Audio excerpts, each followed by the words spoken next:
So tonight is the Fiesta Bowl, right? Ole Miss versus Miami. Both Mhm. teams coming off huge upset wins in the quarterfinals. Neither of us or anyone in America probably predicted that this would be the matchup for the Fiesta Bowl. Um, Alongside the coaching drama that is happening with Ole Miss, right? Lane Kiffin leaving, and then is he trying to keep his staffers? Are they staying at Ole Miss? Nobody knows, right? It's just a lot going on the outside in terms of Ole Miss and their playoff run here. So Cinderella story is a great way to put it in terms of what Ole Miss has gone through and is going through. Right now, Miami's defense leads the nation in pressure rate, 54%, and Ole Miss, they they like to be a little tricky with the ball. They use a lot of RPOs. Utilize a lot of quick releases on 56% of their plays. They're actually sixth highest in FBS with how fast or their percentage of how fast they get the ball out of the quarterback's hands. I think that is the matchup right there. The pressure versus how fast Ole Miss plays. Mhm. That'll go into kind of my prediction and stuff moving forward. But, you know, Aaron Trinidad Chambliss, he's going up against a better secondary, I think, in Miami than he did against Tulane, obviously, and Georgia. But Trinidad is mobile like Marcel Reed and accurate like Julian Saying. So Miami's going to have to face a quarterback that's best of both worlds. Mhm. Compared to the two teams that they've been able to beat so far in the playoffs. What will Miami have to do on defense to keep him uncomfortable here?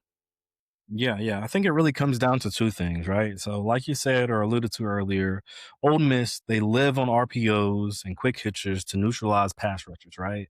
So, Miami secondary, led by Jacoby Thomas and Keontae Scott, they must play press man coverage to take away that immediate first read. Along with that, they're going to have to be athletic because we saw it against Georgia.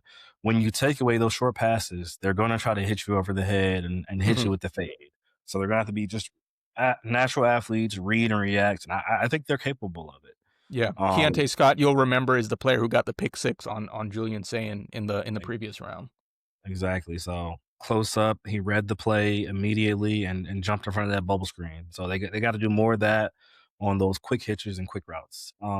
Secondly, Miami's defensive line, they're most lethal when they know a pass is coming.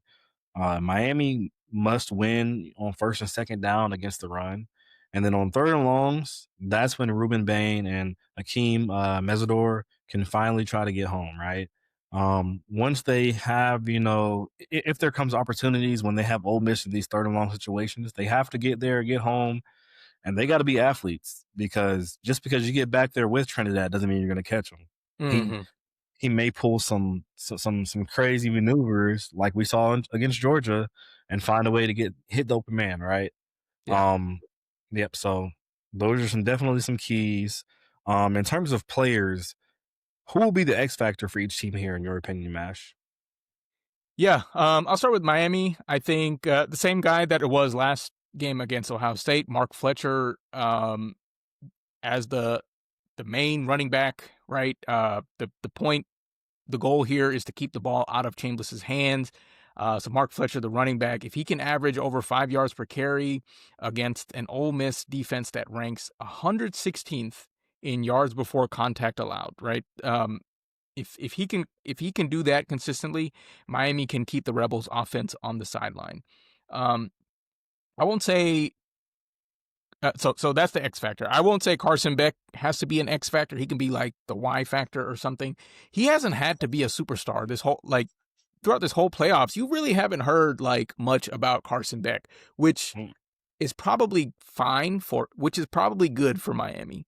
He hasn't had to do too much. He can just be a distributor of the ball. He hasn't had to put too much on his shoulders because we know what can happen when that happens. And I'm sure this is a conversation that Mario Cristobal has had with Carson Beck, right?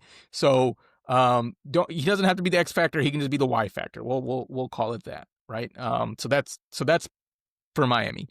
For Ole Miss, I think we Ole Miss's offense has shown that they are, in my opinion, the most lethal and the most consistent offense in the country. I know I Indiana's on the other side, but we've seen them in games where they can score a lot. We've seen them struggle to score more than 2 touchdowns in a game. So I haven't seen that happen for Ole Miss's offense. So I'm not worried about that side of the ball. My question is which defense shows up in this game? Is it because if it's the one that can't stop the run at all, then this game is over because of the X factor that I just mentioned for Miami, right? So names that come to mind: Princewell Umanmielen. Uh, I'm surprised I got that name right. He leads the team with 8 sacks. And then he's gonna have to be an important piece here to get after Carson Beck. And then TJ Daugherty, he leads the team with tackles. He has 88 on the season. It'll be his job really to stop Mark Fletcher. So those two guys, I think, on the defensive side, they're going to have to keep Ole Miss, off balance.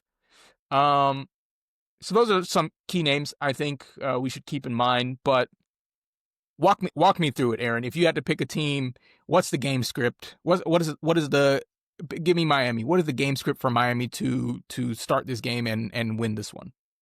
Yeah, and I'm gonna play off of the key player and the X factor for Miami. It comes down to ground and pound, right? Control the ball, control possession, have 33 to 34 plus minutes. And then on defense, use your dominant edge rushers to harass Chambliss without sending a full blitz. If you're able to maintain coverage downfield, but rattle Chambliss, I think you'll have a pretty effective day on defense. And then lastly, red zone dominance. Force a couple field goals in place of touchdowns. We've seen so far. Ole Miss, they just know how to score. We know they have a great kicker, but you'd rather take that 3 instead of them scoring 7. So force them, in the red zone to take the field goal. Yeah, I agree. I mean, Miami's done a great job on defense doing that so far this year, right? Um, I'm just looking at the scores. Texas A&M, they only scored 3 in that first game. Ohio State, they only scored 14. We know that they went for it a couple times on fourth down, close to the line of scrimmage, or sorry, to the end zone, and they weren't able to get it. So Miami's great at doing that. Continue to do that, and I think that'll help Miami win the game. I'll give the game script for Ole Miss here. Speed. I think that's just the easy way to put it. Speed will kill the big guys on the defensive line for Miami. Um, Keep doing that, and yeah, they'll get tired, right? So that's one part of it. I think another part of it is winning the havoc battle. Miami's defense has 25 takeaways this year, so that's a clear edge for Miami. Ole Miss is nowhere near that, but it's one game at a time, right? So Ole Miss needs to put Carson Beck in a position where he makes 1 or 2 mistakes. That'll be a great win for Ole Miss. And in my opinion, I think this game could look something like a high scoring 1 touchdown lead for Ole Miss near the end of the game. And they have the capability to turn this into a track meet where Mhm. Miami's defensive line is gasping for air by the middle of the fourth quarter. So with all that being said, Aaron, I'll go first. I think Ole Miss is going to win this game. I think Miami has skated by a lot. They've shown that they are mistake prone throughout the season. They have the weapons to win, but I think Ole Miss is just more consistent. Okay. Interesting, interesting.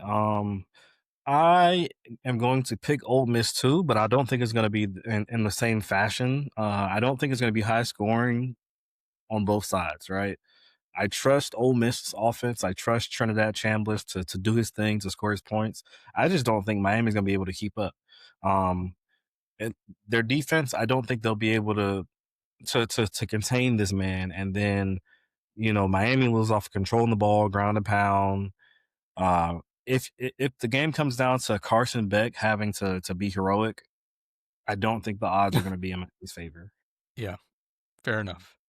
Yeah. Cool. We're agreeing on that one then.